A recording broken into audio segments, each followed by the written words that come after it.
Hello and welcome to the Modern Teacher. Welcome to daily English vocabulary and daily grammar rules for AP High Court notification for AP District and Subordinate Courts exam. So ఈ video AP High Court notification కే కాదు ప్రతి competitive exam కి కూడా చాలా useful and relevant. So if you're finding this video informative, please do like, share and subscribe the channel, The Modern Teacher. So without any ado, let us start our video. Let us look at some important synonyms that appeared in the Hindu newspaper. The first word is conform. అయితే ఇది మనకి in జనరల్గా మనం use చేసే word ఏంటి, confirm అనే word use చేస్తాం, CONFIRM. But this is different, CONFORM. దీనికి meaning completely different, right? So దీని మీనింగ్ ఏంటి? కన్ఫర్మ్ అనే దానికి మీనింగ్ అనుగుణంగా, అంటే correspond, coincide, agree, blend or correlate. So ఎవరైనా ఇద్దరు ఒక విషయం మీద ఏకాభిప్రాయానికి వచ్చారనుకోండి, అప్పుడు మనకి కన్ఫర్మ్ అనే వర్డ్ వస్తుంది అనమాట. So correspond, coincide, agree, blend or correlate. ఇప్పుడు దీనికి యాంటనిమ్స్ ఏమవుతాయి? Contradict, nullify or differ.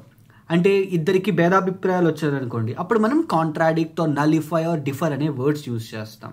ఇవి కన్ఫర్మ్ అనే వర్డ్కి synonyms and antonyms. Second word వచ్చేసి డ్యూరబిలిటీ. డ్యూరబిలిటీ అంటే మన్నిక, అంటే ఎక్కువ కాలం పాటు ఉండడం అనమాట. మనం ఏదైనా ఒక వస్తువు కొన్న వెంటనే ఆ వస్తువు యొక్క డ్యూరబిలిటీ ఎంత వస్తుంది అనేది మనకి ఎప్పుడు మైండ్లో ఉంటుంది అనమాట. ఓ ఫోన్ కొన్నారనుకోండి, ఫోన్ 2 ఏళ్ళైనా వస్తుందా 3 ఏళ్ళైనా వస్తుందా అని చెప్పని అనుకుంటాం. టీవీ కొన్నాం అనుకోండి, 5 ఏళ్ళైనా వస్తుందా రాదా అని చెప్పని అనుకుంటాం. సో డ్యూరబిలిటీ, సో మన్నిక, ఎంతకాలం పాటు ఉంటుంది. వాటికి సినానిమ్స్ ఏంటి? Endurance, continuity, persistence. Endurance, continuity, persistent, ఇవన్నీ కూడా డ్యూరబిలిటీ అనే వర్డ్కి సినానిమ్స్. ఇప్పుడు యాంటనిమ్స్ అంటే దీనికి ఫినిష్, సెసేషన్, టెర్మినేషన్, అంటే కంప్లీట్ అయిపోవడం అనమాట. ఫినిష్, సెసేషన్ ఆర్ టెర్మినేషన్, ఇవన్నీ డ్యూరబిలిటీ అనే వర్డ్స్కి యాంటనిమ్స్. థర్డ్ వర్డ్ వచ్చేసి అగర్. ఆగర్ అంటే భవిష్యత్తును చెప్పడం లేదా ప్రామిస్. ఈ రెండు డిఫరెంట్ మీనింగ్స్ వస్తాయి దీనికి. ఆగర్ అనే వీడికి ప్రామిస్ అనే మీనింగ్ వస్తుంది, అలాగే భవిష్యత్తును చెప్పడం, భవిష్యత్తులో ఏం జరుగుతుందో చెప్పే జ్యోతిష్యం ఉంటుంది చూసారా, సో దాన్ని కూడా ఆగర్ అని అంటారు. So what are the synonyms here? Promise, bode, predict, diviner, soothsayer or forecaster. So ఈ మూడు కూడా, ఈ రెండు పర్టికులర్గా ప్రామిస్ అండ్ బోర్డ్, ఈ రెండు ఒక డిఫరెంట్ టైప్ ఆఫ్ మీనింగ్ ఉన్నాయి. అంటే ప్రామిస్ చేయడం ఆర్ బోర్డ్, ఈ రెండు కూడా different set of meaning. Predict, diviner, soothsayer and forecaster different meaning, అంటే భవిష్యత్తు ఏం జరుగుతుందో చెప్పడం అనమాట. Okay. Fourth word is amplify. Amplify అంటే to expand, supplement, develop, augment or accelerate. మనకి యాంప్లిఫైయర్ అనేది ఉంటుంది. మ్యూజిక్ సిస్టమ్స్ ఉన్నాయనుకోండి, లేదా ఏదైనా డీజే పెట్టినా లేకపోతే అలాంటి వాటిలో మనకి యాంప్లిఫైయర్ అనేది కనిపిస్తుంది అనమాట. సో యాంప్లిఫైయర్ ఇన్ జనరల్గా, యాంప్లిఫికేషన్ అంటే ఏంటి? సింపుల్గా ఉన్నదాన్ని ఎక్కువ చేసి పెంచడం అనమాట. ఉన్నదాన్ని ఎక్కువగా చేయడాన్ని యాంప్లిఫై అంటారు, విస్తరించడం. So what are the synonyms? Expand, supplement, develop, augment, accelerate. Okay, మనం సప్లిమెంట్ అనేది రీసెంట్గా కూడా డిస్కస్ చేసుకున్నాం. సప్లిమెంట్స్ అంటారు. మనకి బాడీ బిల్డ్ చేసే వాళ్ళకి సప్లిమెంట్స్ తీసుకుంటారు వాళ్ళు, వే ప్రోటీన్, క్రియేటిన్ లాంటివి. సో దాన్ని యాంప్లిఫై, ఉన్నదాన్ని పెంచుకోవడం అనమాట. What are the antonyms for this? Shorten, condense, diminish or abate. Shorten తగ్గిపోవడం, కండెన్స్, డిమినిష్, ఎబేట్, ఇవన్నీ కూడా యాంప్లిఫై అనే వర్డ్కి antonyms. Next let us look at the fifth word, primacy. Privacy కాదు, ప్రైమసీ. ప్రైమసీ అంటే ప్రాధాన్యత, dominance, superiority, distinction or paramountcy, అంటే టాప్లో ఉండడం అనమాట. డామినేషన్ అంటాను చూసావా, దాన్ని ప్రాధాన్యత. So superiority, distinction, paramountcy. And what are the antonyms for this? Insignificant, inferiority or mediocrity, ఇవన్నీ ప్రైమసీ అనే వర్డ్స్కి యాంటనిమ్స్. సో ఇవి నాకు హిందూ న్యూస్ పేపర్లో కనిపించిన కొన్ని ఇంపార్టెంట్ వర్డ్స్ అండ్ వాటికి synonyms and antonyms. So here is the homework question for you. Find the meaning, synonyms and antonyms for the word rhetoric. Rhetoric అనే వర్డ్కి synonyms and antonyms find out చేసి కింద comment సెక్షన్లో drop చేయండి. Now let us move to the next section, confused words. So ఇవాళ నా దగ్గర 3 set of confused words ఉన్నాయి and టోటల్గా 6 words ఉన్నాయి. Now let us look into these confused words. Humility and humiliate. Humility and humiliate. Humility అంటే humbleness, modesty, politeness or servility. Humility, హంబుల్గా ఉండడం అనమాట. మోడెస్ట్గా అంటే ఎక్కువ గర్వం లేదనుకోండి, కామ్ గోయింగ్ పర్సన్ అయితే అప్పుడు మనం హంబుల్గా ఉన్నాడని చెప్పని అంటాం చూసారా. Modesty, politeness, సర్విలిటీ.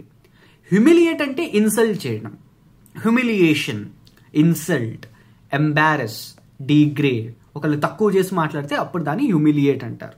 ఒకే సెంటెన్స్లో హ్యూమిలియేట్ అండ్ హ్యూమిలిటీ ఎలా యూజ్ చేయొచ్చు మనం? ఇప్పుడు మీరు ఒకళ్ళని తక్కువ చేసి మాట్లాడినా కానీ ఆ పర్సన్ కామ్గా ఏం మాట్లాడకుండా మిమ్మల్ని తిరగబడకుండా ఉన్నాడు అనుకోండి, అది అతని హ్యూమిలిటీ. హ్యూమిలియేట్ చేసినా అతను హ్యూమిలిటీతోటే ఉన్నాడు. Okay, though you humiliated him, he expressed his or he has shown his humility. So అలా రావచ్చు అనమాట. Next second word, this is something which is very interesting. Dual and dual. Dual అంటే double, twin or two అని అర్థం. Dual అంటే two అని అర్థం, right? Twins ఉన్న డ్యూయల్ అంటాం. మనకి డ్యూయల్ క్యారెక్టర్ చేస్తున్నాడు రా అని చెప్పని అంటాం కదా సినిమాల్లో. So double, twin or two, dual అంటే డ్యూయల్ రోల్. డ్యూయల్ అంటే ఏంటి? డ్యూయల్ అంటే fight, rivalry, confrontation, conflict or contention. Duel అంటే గొడవ పడ్డం అనమాట. Fight, rivalry, confrontation, conflict or contention. Third is tortuous and torturous. Tortuous and torturous. Tortuous అంటే twist, మెలికి తిరిగి ఉండడం, ఆర్ కరెక్ట్గా లేకుండా ఇండైరెక్ట్గా ఉండడం అనమాట. ట్విస్టెడ్, కర్వ్స్, క్రూక్డ్, ఇండైరెక్ట్ అంటే సరైనది కాదు అని అర్థం టార్చువస్ అంటే. టార్చరస్ అంటే పెయిన్ఫుల్. టార్చర్ అనే వర్డ్ ఉంది కదా, టార్చర్ అనే వర్డ్ నుంచి టార్చరస్ అనే వర్డ్ వచ్చింది.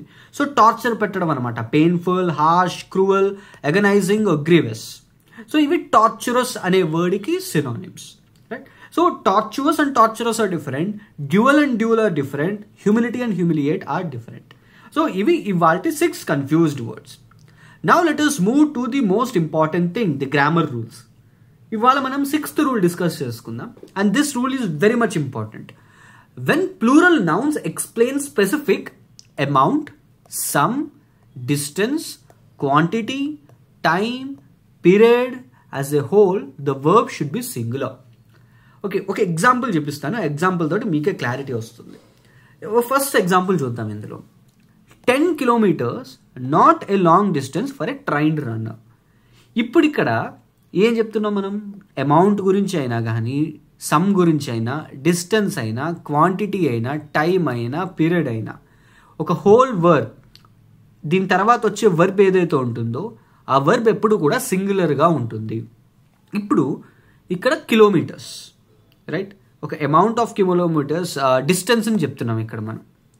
సెకండ్ చూడండి, అమౌంట్ అని చెప్తున్నాం, ఎంత మనీ అనేది చెప్తున్నాం. నెక్స్ట్ చూడండి, next we have weeks, time అని చెప్తున్నాం. 30 minutes టైం చెప్తున్నాం. ఇలా వీటిలన్నిట్లో ఏదో ఒక స్పెసిఫిక్గా అమౌంట్ని కానీ, some, distance, quantity, time, period, so వీటిలన్నిటి గురించి చెప్తున్నప్పుడు మనకు వచ్చే వర్బ్ ఎప్పుడు సింగులర్గా ఉండాలి. వర్బ్ ఎప్పుడు సింగులర్గా ఉంటుంది. సో ఇప్పుడు ఏముంది? The 10 kilometers dash not a long distance for a trained runner. ఇప్పుడు 10 kilometers అని అనుకున్నాం, కిలోమీటర్స్ కదా, కిలోమీటర్స్ అన్నప్పుడు ఆర్ రావాలి కదా అని డౌట్ వస్తుంది. 10 kilometers are not a long distance for a trained runner, but that is actually an incorrect one. ఎందుకు? ఈ రూల్ ప్రకారం ఎప్పుడైతే మనం plural nouns, when plural nouns explain, ఇది ప్లూరల్ నౌన్ అవ్వచ్చు, ఎప్పుడైతే ఈ ప్లూరల్ నౌన్ అమౌంట్ని కానీ, సమ్ని కానీ, డిస్టెన్స్ని కానీ, క్వాంటిటీని కానీ, టైంని కానీ, పీరియడ్ కానీ చెప్తుందో అప్పుడు దీని నేచర్ ఏమవుతుంది? దీని తర్వాత వచ్చే వర్బ్ ఏమవ్వాలి? ఎప్పుడు కూడా సింగులర్ వర్బే రావాలి. So 10 kilometers is not a long distance for a trained runner. So ఇది ఆన్సర్ అనమాట. Now let us look into the next question as well. నేను 2 questions చేస్తాను, దాని తర్వాత మీరు చేయండి. 5,000 rupees enough to buy a decent mobile phone. So 5,000 చాలు ఒక మొబైల్ ఫోన్ కొనుక్కోవడానికి. ఇప్పుడు ఇక్కడ రూపీస్ వచ్చింది కదా, రూపీస్ అన్నప్పుడు మనకి ప్లూరల్ అని చెప్పని అనుకుంటాం. డబ్బులు అనేది రూపీ అంటే సింగులర్, రూపీస్ అంటే ప్లూరల్, సింపుల్గా చెప్పాలంటే. సో ప్లూరల్ నౌన్ ఇది. కానీ ఇది ప్లూరల్ నౌన్ ఏం చెప్తోంది? అమౌంట్ గురించి చెప్తోంది, రైట్? డబ్బుల గురించి చెప్తోంది.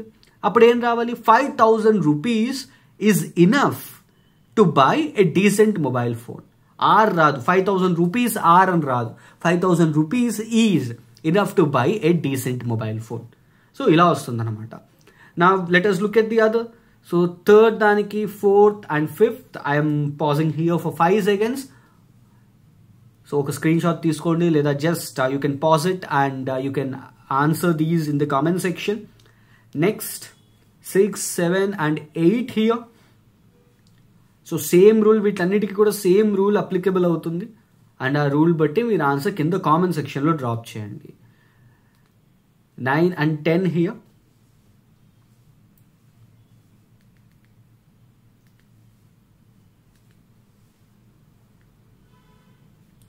Right? So these are the things. And వీటికి ఆన్సర్ కింద కామెంట్ సెక్షన్లో డ్రాప్ చేయండి. And you can get access to this key. So దీని కీ అండ్ దీని ఎక్స్ప్లెనేషన్ మన టెలిగ్రామ్ ఛానల్లో పోస్ట్ చేస్తాను. So you can evaluate your answers from there.